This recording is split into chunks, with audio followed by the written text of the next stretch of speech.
Քանի որ Նիկոլը շարունակում է շրջել Հայաստանով մեկ, մենք ուղեցույց ենք պատրաստել, որի մասին մի քանի օր առաջ արդեն տեղեկացրինք հանրությանը, բայց այնուամենայնիվ նորից կարիք եմ տեսնում կրկնելու մեր ուղեցույցը Նիկոլի հետ հանդիպելիս, թե ինչպես պետք է արձագանքել։ Եվ ես հասկանում եմ, որ մարդիկ տոգորված են վախով ու մյուս կողմից նաև անտարբերությամբ, բայց այնուամենայնիվ, եթե դուք ավելի խիզախ եք, քան Նիկոլը մտածում է ձեր մասին, ապա հանդգնեք իրերն իրենց անուններով կոչել, այսինքն անվանել Նիկոլին Չարիք։ Եվ այդպես, քանի որ մենք մարդ ենք, որպես մարդ, մենք անվանում ենք Նիկոլին սրբապիղծ։ Ինչու՞, որովհետև նա պղծում է քրիստոնեական բոլոր արժեքները եւ համարձակվում է շարունակաբար քարկոծել հայ առաքելական Սուրբ եկեղեցին։ Որպես հայ, մենք անվանում ենք նրան թշնամի, որովհետև նա ամբողջ ուժերով նսեմացնում է հայոց ազգային սրբությունները եւ անդադար քայլեր է ձեռնարկում ազգը կործանելու ուղղությամբ։ Որպես Հայաստանի Հանրապետության քաղաքացի, մենք անվանում ենք Նիկոլին հանցագործ, որովհետև նա խախտել է տարածքային ամբողջականությունը, նա կազմակերպել եւ իրականացրել է պետական դավաճանությունը եւ խախտել է մի շարք այլ օրենքները, մասնավորապես Հայաստանի Հանրապետության սահմանադրությունը։ Իսկ ես, որպես հոգեվոր զարգացման ճանապարհով գնացող, նաև անդադար կրկնում եմ, ես շատ ցավում եմ, որ 5 տարի առաջ նա չդատվեց, որովհետև եթե այդ ժամանակ նա դատվեր, ապա այսքան Չարիք չէր կուտակի եւ այսքան բեռը Չարիքի, որ անդադար պիտի հետո մեղավորությունը զգա եւ կրի իր պատիժը, այսքան չէր հավաքի իր վրա։ Այնուամենայնիվ, ահա, սա է իրավիճակը եւ կոչ եմ անում բոլորին չվախենալ եւ հանդգնել, նորից կրկնում եմ, իրերն իրենց անուններով կոչել։ Սակայն, գիտեք, ես մտածում եմ, որ մի քանի ամիս չեմ եկել Հայլի ակումբի եթեր ու չնայած որ մենք բազում ակցիաներ ենք կազմակերպել, բազում ելույթներ անդադար մեղադրելով Նիկոլին հանցագործության համար եւ միաժամանակ մեղադրելով ընդդիմությանը թույլ պայքարի կամ նույնիսկ պայքարի ինչ-որ առումով բացակայության համար, այսօր մենք պետք է փաստենք, որ իրավիճակը կտրուկ փոխվել է եւ սա շատ ցավալի է, այն փոխվել է դեպի վատը։ Եվ այդպես փորձենք դիտարկել ինչը փոխվեց։ Առաջինը մենք վերջի 5 տարի անընդհատ ասում ենք, որ հանկարծ իրավիճակը չպիտի հասնի ընտրություններին, որովհետև երբ որ հանցագործը կատարում է հանցագործություն, նրան բռնում են եւ դատում են, այլ ոչ թե թողնում են, որ գա ընտրություններին մասնակցի։ Ցավոք սրտի այսօր արդեն գրեթե անխուսափելի է ընտրությունները։ Երկրորդը, իրավիճակը ամբողջ աշխարհում փոխվեց եւս։ Եվ երբ որ ինքը անընդմեջ ասում էր, որ Ադրբեջանն է մեր հիմնական վտանգը եւ խաղաղությունն է ամենակարևորը, այսօր միայն մտավոր հետամնացը կարող է մտածել, որ Ադրբեջանի հետ համեմատաբար նորմալ հարաբերությունները կնշանակեն խաղաղություն։ Ամբողջ աշխարհը ցնցվեց լիովին։ Եվ մյուսը, որ նայում ես Նիկոլին նորից ամբողջ սրտով, իրոք խղճահարելով Նիկոլին, որովհետև ինքը արդեն աղավաղված, իր արտաքին տեսքն էլ աղավաղված, ինքը այդ խղճուկ, բայց չարացած, բոլորի վրա թունավորված, այդ իր ամբողջ դրսևորմամբ հանդերձ, եթե հանկարծ ինքը ընտրվի, ինքը վերջնական այդ ամբողջ կապերից պոկվելու է եւ այդ ժամանակ ընդհանրապես դժվար է պատկերացնել, թե ինչ կլինի մեր խեղճ Հայաստանի Հանրապետության եւ խեղճ հայ ազգի հետ եւս։ Եվ մյուսը, որ շատ հստակ է, դա հասարակության սարսափելի բևեռացում է, որ մենք երբևիցե չէինք պատկերացնում, որ նման ձևով կարող է բևեռացվել հասարակությունը։ Եվ տեսեք, եթե մենք ընտրությունների տերմիններով խոսենք, ապա մենք ունենք մի ինչ-որ զանգված Նիկոլի էլեկտորատը, դավաճանի էլեկտորատը ովքեր են, դավաճաններ, մտավոր հետամնացներ եւ հոգեկան խանգարումներ ունեցողներ, այլը չկա։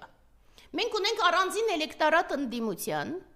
եւ մենք ունենք ստվար զանգված երկու տիպի մարդկանց, կամ ընդդիմադիր կողմնորոշված հիրավի, որովհետեւ հասկանում են, թե ինչ է կատարվում,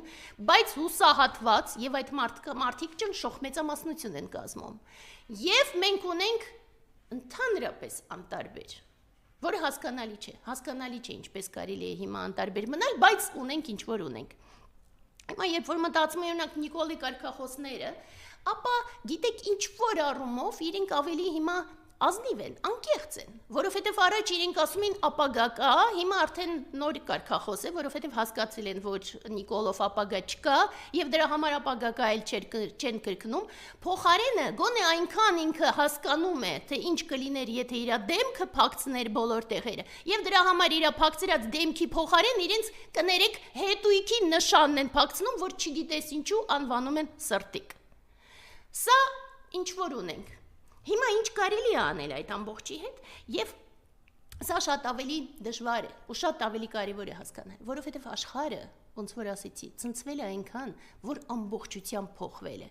Եվ մենք տեսնում ենք, թե ինչպես Ամերիկայի Միացյալ Նահանգները, որ շարունակաբար հորջորջվում էին որպես ժողովրդավարության արժեքների կրող, այժմ ամբողջությամբ ոտնահարում են ժողովրդավարության արժեքները եւ հակառակը առաջնորդվում են բռնությամբ եւ չարությամբ։ Եվ այդ ֆոնին մենք հասկանում ենք, որ ժողովրդավարության արժեքների մասին խոսելն այլևս անիմաստ է ամբողջ աշխարհում։ Մի կողմից ես նորից ու նորից կրկնում եմ, ես հիանում եմ Պարսկաստանով, հիանում եմ, որովհետև ի տարբերություն մեզ եւ ի տարբերություն այդ ամբողջ փտած Եվրոպայի եւ մյուս երկրների, Պարսկաստանը ամբողջ խիզախությամբ եւ քաջությամբ պայքարում է ոչ միայն սեփական հայրենիքի, ոչ, արժեքների համար, որ իրենք գրում են, արժեքների, որ պետք է որ կրեինք նաեւ մենք։ Որովհետև գիտեք, երբ որ հիմա բոլորին լսում ես վերլուծաբաններ, քաղաքական գործիչներ, գաղափարախոսներ բոլորը անդադար մեղադրում են հայ ազգին ու բացատրությունը բերում են, որ միգուցե հին ազգ է եւ դրա համար արդեն ինչ որ ձևով փտում է, բայց մենք ունենք հին ազգերի հիանալի օրինակներ, մենք ունենք Չինաստանի հզորագույն օրինակը, որ Չինաստանի ծաղկումը այժմ հիանալի է, ապշեցուցիչ է, նույնիսկ հնարավոր չէր պատկերացնել, որ կրթության ոլորտում այնքան մեծ աճ է եւ այլ ոլորտներում եւս Եվ մենք տեսնում ենք հին ազգի Պարսկաստանի այն հզոր օրինակը, որ մեզ համար պետք է այսօր հիրավի օրինակ դառնա։ Եվ նորից այստեղից սկսում ես մտածել, իսկ մենք ինչ։ Ինչ եղավ մեր ազգի հետ, որ մենք այսքան ստորացանք, որ դավաճանին շարունակում ենք դիմանալ։ Եվ գիտեք, ես անընդհատ ասում եմ, երբ որ միջազգային մակարդակում եմ փորձում մտածել, ես ասում եմ, ես շատ ամաչում եմ, շատ աննկարագրելի ամաչում եմ, որ իմ երկիրը, իմ Հայաստանը հանդես չի եկել դատապարտող հայտարարությամբ, դատապարտելով Ամերիկայի Միացյալ Նահանգները եւ Իսրայելը։ Բայց մյուս կողմից ես հասկանում եմ, երբ որ դավաճանը իշխանության գլխին է, երբ որ ոչ մի հարց ներքին քաղաքականության առումով լուծված չէ, ես չեմ ասում արտաքին քաղաքականության մասին, երբ որ անգամ իր թիմը չի կարողանում մայրաքաղաքի խցանումների եւ փոսերի հարցը լուծել, ես ինչ պիտի ակնկալեմ միջազգային քաղաքականության մակարդակում։ Զավեշտալի է։ Բայց այն է նորից ինչ որ ունենք։ Եվ դրա համար հետո մտածում ես լավ, քանի որ ժողովրդավարությունը, ոնց որ ասեցի, արդեն փակուղի է մտել, այստեղից գալիս է լուրջ հարց, որը ինչ որ ձևով փիլիսոփայական է, բայց վերաբերում է բոլորին։ Ես ուզում եմ հասկանալ, այո, մենք ցավոք սրտի ունենք այդ զանգվածը, ոնց որ ասեցի Նիկոլի էլեկտորատի տգետ չզարգացած, ցավոք սրտի ոչ մի արժեք չունեցող, եւ ես ուզում եմ հարցնել բոլորին. ինչու Ինչու մենք պիտի դիմանանք, ինչու մենք պիտի հաշտվենք մտքի հետ, որ տգետ, չզարգացած, հայրենասիրությունը որպես որակ չունեցող, ընդհանրապես ազգային պատկանելություն փաստացի սրտում չունեցող զանգվածը պիտի որևէ կերպ որոշի իմ հայրենիքի ճակատագիրը։ Ինչու։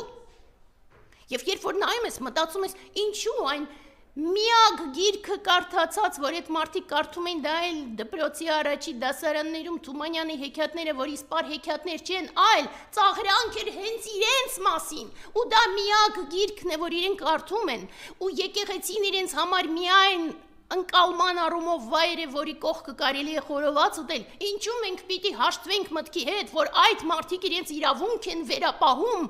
որևէ ձևով հարվածելու հայարակելական սուրբ եկեղեցուն։ Ինչու։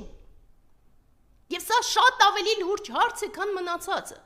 Եվ դրա համար, գիտեք, ամենակարևորը, ինձ համար այս պայքարը քաղաքական չի սպառ, քաղաքական հավակնություններ չունեմ, չեմ ունեցել եւ չեմ էլ ունենա։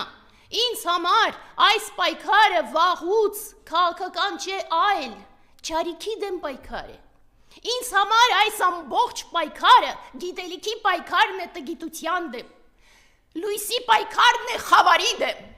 Եվ այն ողջ բարության պայքարն է այն չար ստորության դեմ, որ Նիկոլը հանեց բեմ։